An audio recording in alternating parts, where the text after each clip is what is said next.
Hello दोस्तों, आपका स्वागत है ए टू जेड ट्रेंड में। आज हम सही निर्णय कैसे लें इसके बारे में जानेंगे। चलिए दोस्तों स्टार्ट करते हैं। कोई भी निर्णय लेने से पहले इन बातों का ध्यान रखना ज़रूरी है। सबसे पहला होता है सीमाएं और बाधाएं। आप हर चीज़ के बारे में कुछ नहीं जान पाएंगे।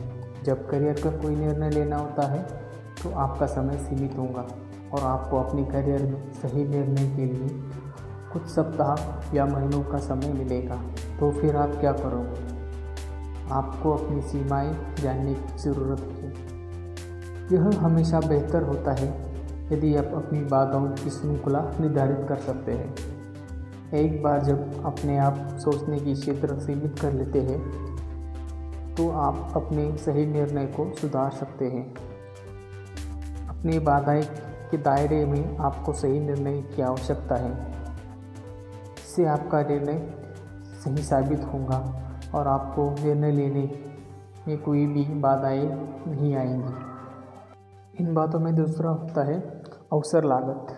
आपको कैसे पता चलेगा कि इसके साथ आगे बढ़ना है या नहीं? यहाँ एक सरल बात है जिसे आपको समझने की आवश्यकता है। वह है अवसर की लागत की अवधारणा। मान लीजिए आप देखते हैं कि बाजार परीक्षण के कारण आपका उत्पाद लॉन्च असाधारण रूप से सफल हो जाता है या फिर बाजार परीक्षण सफल नहीं हुआ। जब हम खराब परिदृश्य चुनते हैं तो क्या होता है? यदि आप कल्पना करते हैं कि बाजार परीक्षण एक विफलता है, यदि आप इसमें निवेश न करते ही तो आप जैसे पैसे के साथ और क्या कर सकते हैं? यदि आपने बाजार परीक्षण में पैसा नहीं लगाया है तो आपकी विफलता अवसर लागत होगी। तीसरा होता है प्रभाव। आप सभी सही निर्णय उतने ही प्रभावी नहीं हैं जितने कि कुछ हैं। उदाहरण, यदि आप किसी व्यक्ति को किराए पर लेते हैं और वह 10 दिनों में भीतर ही छूट जाता है तो कंपनी के लिए नुकसान होगा।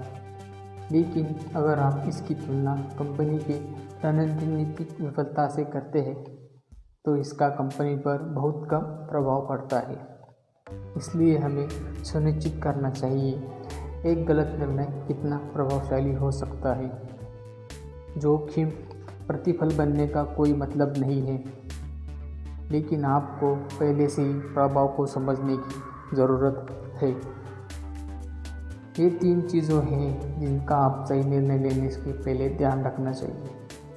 अगर आप ये तीनों काम करते हैं तो अपने निर्णय से पहले तो आप अपने पूर्णता के करीब पहुंच जाते हैं।